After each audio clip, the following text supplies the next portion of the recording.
Everyone's amazed by these stunning AI-generated images, but there's a fundamental truth that tech companies don't want you to know. AI can't challenge conventions or push boundaries. It can only reinforce what already exists. By the end of this video, you'll understand why human creativity will always have something that AI doesn't, what that something is, and why that distinction matters more than you might think. I'm Evan Goldstein. I'm a licensed professional engineer and a data scientist. I'm building AI Capitalist to talk to the leaders and the thinkers, like you, about navigating this new world of thinking machines. Welcome to the final episode of our deep dive into AI and art. If you're just joining us, I would recommend checking out the previous two episodes where we explored how AI researchers and artists view art differently and how AI actually generates images. Now, I've been absolutely blown away by some of the responses to this series. A lot of people have shared some AI-generated creations offline with me, and the conversations in the comments have been pretty interesting. So just last night, I was reading through them, and I found myself reconsidering some of my own assumptions about creativity. Let's do a quick recap before we dive into today's topics. We've seen that AI researchers tend to view art as a mirror reflecting reality, with some emotional expression just sprinkled in, while artists often see art as a hammer for changing how people think. AI art generation systems typically work by finding patterns in existing art and then recombining them, which means that they're fundamentally limited to the following artistic trends rather than creating truly revolutionary new ones. Today, we're going to explore why this matters, specifically how AI art tends to reinforce the status quo rather than challenge it. We'll also look at where the real creativity in AI art lies. Spoiler alert, it's not where you think. And finally, we'll consider what the future might hold for the relationship between artificial intelligence and art. Many AI researchers sidestep the problem of art's role as a change agent by focusing on aesthetics, what's visually pleasing, rather than art. Aesthetics is easier to study because you can just ask, on a scale of 1 to 10, how much do you like what you see? It's much harder to measure how a work of art challenges social norms or changes your perspective on life. I totally get why researchers would take this approach. I mean, how do you quantify whether something has changed someone's worldview? And if it can't be quantified, it can't be modeled by artificial intelligence. It's very subjective, and it would be very difficult to measure reliably. Since humans tend to enjoy familiar scenes and color patterns, studying aesthetics is generally backward-looking and conservative. It focuses on aspects of art that are relatively constant and are easy to formalize without worrying that they'll be undermined by some rebellious artist coming along and breaking all the rules. As one paper puts it, we suggest in this essay that artists either consciously or unconsciously deploy certain rules or principles, we call them laws, to titillate the visual areas of the brain. This is from The Science of Art, a neurological theory of aesthetic experience. It's treating art as something that follows fixed laws, not something that constantly reinvents itself. Another paper notes that the precise mathematical characterization of visual stimuli, such as orientation, tuning curves, and V1 neurons, enables rigorous quantification of neural responses, bridging art's visual language with neuroscientific inquiry. This quote comes from Hubel and Weisel's work on the Journal of Physiology. They're focusing on how specific visual elements engage with our brain's visual processing systems, which is interesting, but it misses a lot of what makes art meaningful to us as humans. Generative artificial intelligences take the same approach. They're given millions of images and captions detached from their context of creation or consumption. The AI blends them all together and looks for frequently recurring patterns. Outliers like Duchamp's urinal fountain have little impact because they're statistically insignificant. They're drowned out by the thousands of more conventional works of art. I experienced this firsthand when I was playing with an AI art generator. I tried to get it to create something truly unusual, something that would make people question their assumptions about art itself. But no matter how I phrased my prompts, it kept producing images that were recognizably artistic in conventional ways. It could not break free of the patterns that it learned. A quote from a California Institute of Technology paper highlights this homogenizing effect. Quote, our clustering analysis revealed one dominant preference cluster accounting for 78% of participants, demonstrating that aesthetic valuation often converges around mainstream visual conventions rather than individual taste. This is from the report, A Quantitative Analysis of Taxonomy of Artistic Styles. Now, in plain English, this means that most people's art preferences cluster around similar mainstream tastes. Art generated through this lens, therefore, reflects common taste. It's populist in nature. Anything the AI creates reinforces normal, everyday assumptions. If you ask it to draw a patriotic flag without specifying a country, it consistently produces American flags. If you prompt it with beauty, it would never challenge your assumptions by showing something the mainstream considers ugly or provocative. So I actually tried this experiment myself. I asked several AI art generators to show the most beautiful person in the world. And guess what I got? It was a young woman with European features. That's not some objective truth about beauty, it's just reflecting the biases of the training data. Moreover, since it's trained on millions of images, the AI resists change. The AI drags its heels against every novelty that conflicts with popular trends, like an anchor against change. If you identified some dominant trend and you wish to overcome it, you'd need a lot more contrary images to make a dent in the AI's learned patterns. The very notion of societal change always implies that the majority shifts to become more like some minority. Otherwise, it's not change. Even if an AI tried to include minority perspectives, it would do so randomly, understanding the social context or the political impact of what it was doing. Without understanding the social context to know what the effects would be, the result is basically useless noise. So AI is programmed to safely express the most common opinion without controversy. It perpetuates the status quo. This focus on populism delegitimizes outliers and exceptions as being invalid. For example, Dadaist art is specifically left out of the equation as an aberration. Even at the research stage, that happens. As one paper states, notwithstanding the data movement, we can then ask, is there a common pattern underlying these apparently dissimilar attributes? And if so, why is this pattern pleasing to us? This is from the Science of Art and Neurological Theory of Aesthetic Experience. Remember, it was a progressive movement whose goal was to redefine how we consume art. It resists being cataloged and ordered. Even the name data is intended to be nonsense. And because of this, it's labeled perverse artistic tendency not worth considering. It and other inconvenient anomalies, and some other inconvenient anomalies that stand in the way of a generalizable, comprehensive art model are just marginalized as illegitimate. Like a tyrant or a demagogue, the AI washes out these challenging perspectives. I find this particularly troubling because throughout history, it's often been the outliers and the rebels who pushed art forward. The Impressionists were widely rejected by the established art world. The Surrealists were considered bizarre and nonsensical. Hip-hop was dismissed as not being real music. But these revolutionary movements eventually changed how we understand art and music and culture. By marginalizing these outliers, AI art systems are inherently conservative forces, reinforcing existing norms rather than challenging them. The best publicized symptom of this tendency towards stagnation is the problem of bias in AI. In contrast to claims that data would free us from human partiality, it seems like raw data, text, socioeconomic information, even images, tend to emphasize certain groups, ideologies, and classes over others. Because these outputs are based on the images, sound clips, or texts on which they are trained, they can reflect certain societal biases, such as creating artwork that renders, say, pilots as male, nurses as female, or song lyrics overrun with racial slurs and obscenities.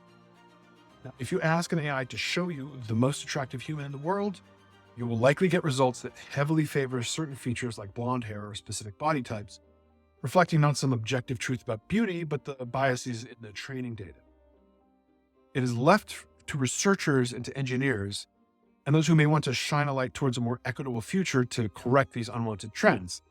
Now, this highlights a contradiction. It seems like the creator, humans, and the creation, AI, are at odds. Changes in the interest of equity have to be manually introduced by human programmers against the grain of the AI and its data. But if we take seriously the premise that art is a reflection of the world around us, how can we explain this apparent need for humans to interject and alter the AI's output? Is it a type of emotional expression, a desire for accuracy? No, it's simply a desire to change society for what the programmer feels is the better. By reshaping AI-generated art to match their ideals, human programmers have become the real agents of societal change. The AI can never do this on its own. It's designed to be regressive by its very nature. This brings up an incident that happened a while back where people were prompting AI to generate Black doctors treating white patients. And the AI just couldn't do it. And it was a famous case. They would say they would only show a white doctor with Black children. And so then they specifically said make an African-American doctor treating white children, and it would make doctors treating children with zebras behind them. It picked up on the word Africa.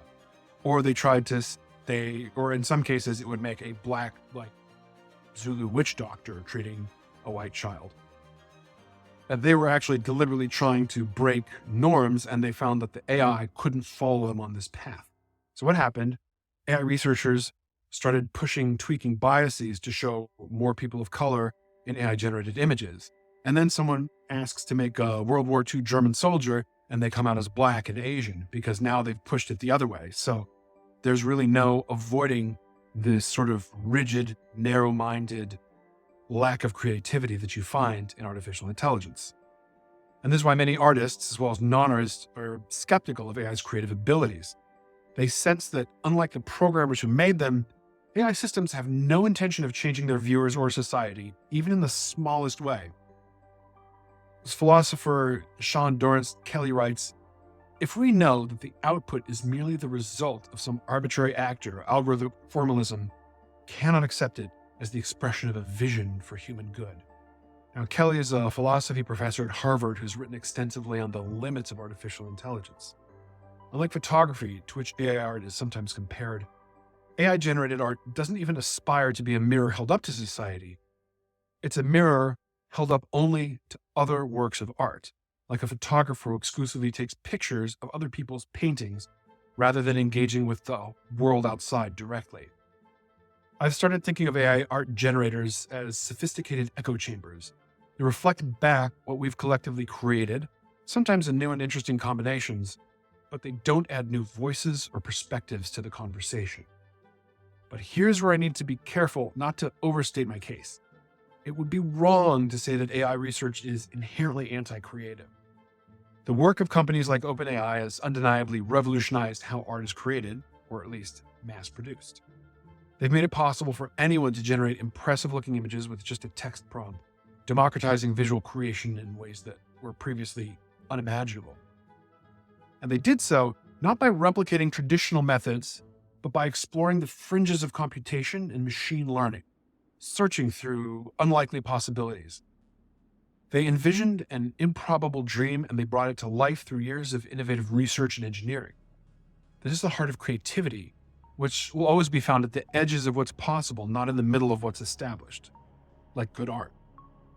I remember when I first saw DALL-E's outputs back in 2021, I was absolutely floored. The idea that a machine could create these compelling images from text descriptions seemed like science fiction. The researchers who built these systems are doing genuinely creative and boundary-pushing work. The programmers and designers of AI art systems are immensely creative people. They've pushed the boundaries, solved complex problems, and they've created tools that can generate astonishing images. But their creations are not creative in the same way. They're sophisticated tools that can produce novel combinations of existing patterns, but they lack the intentionality and the social awareness that drives human artistic innovation. This doesn't mean that artificial intelligence will never produce genuinely creative art. In fact, it probably will, and it might do so very soon. But to get from here to there, we might need to let go of some of the scientific assumptions that are driving current research, which won't be easy or appealing for the researchers themselves. We might need to find ways to incorporate an understanding of historical and social context, or to build systems that can identify and challenge dominant trends rather than just reinforce them. So a friend of mine working in AI research actually pointed out that after reading my notes for this episode, that there's nothing stopping us from designing an AI that specifically aims to challenge artistic conventions and to create revolutionary art. We just haven't prioritized that because it's not what most users want, not where the money is. Now that's a really interesting point. The limitation isn't necessarily in the technology itself, but in how we're choosing to deploy it. Current AI art systems are designed to please the average user by producing conventionally attractive images. But what if we specifically trained an AI to challenge artistic conventions and push boundaries? Now this got me thinking, What if we could program an AI to be deliberately revolutionary? What if instead of training it to find patterns in existing art, we trained it to identify conventions and then deliberately break them?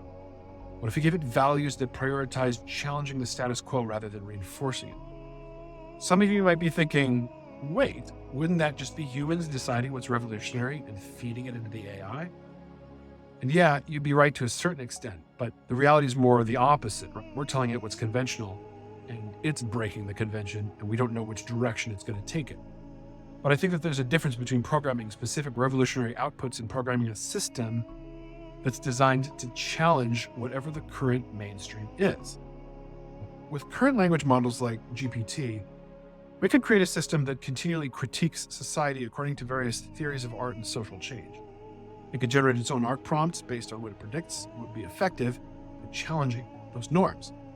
Imagine an AI that stays updated on current events and artistic trends, constantly analyzing what's becoming conventional and then deliberately subverting those conventions.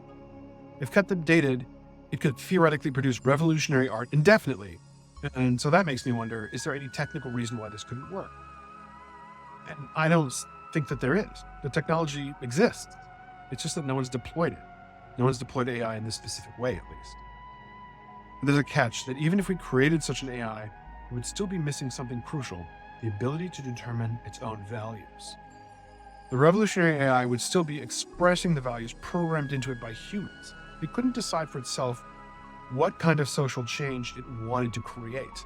But then again, is that so different from human artists? We all get our values from somewhere: our families, our cultures, our experiences. I didn't wake up one day and consciously choose all my values from scratch. They were shaped by countless influences in my life. As one thoughtful viewer had commented, who are we to criticize an AI artist that's fixed in their value system when we also ossify our values after absorbing them through our families, our friends, and our cultures? The human artist with revolutionary values is no different, because even they had to acquire those values from somewhere. And that idea sticks with me. If we really could choose our own values so readily, we could choose new values whenever life disappointed us. But that's just not how it works. Our values are deeply ingrained, often in ways that we don't realize. So maybe an AI artist programmed with revolutionary values isn't so different from a human artist raised in a family or a community with those same values. Maybe the AI artist could be seen as the child of the programmer, sent out into the world to change it according to the values it was raised with, just as human artists are being shaped by their upbringing. But there's something else to consider. There might not be very good reasons not to deploy AI artists that produce nothing but revolutionary art according to their creators' values. It starts to look a lot like propaganda at mass scale. There's a natural limiting factor with human artists. They can only produce a limited number of works of art, and eventually they die, leaving room for future generations to reinterpret their work and to create new revolutionary art that's relevant to their own times. So if you've ever seen like a retrospective of Picasso's work, what would strike you is how differently his art is interpreted now compared to in his own time.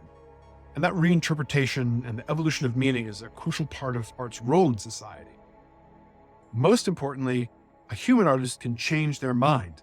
They can discover that their values were wrong or incomplete, and then they can adapt to the new information. They can grow and evolve over time.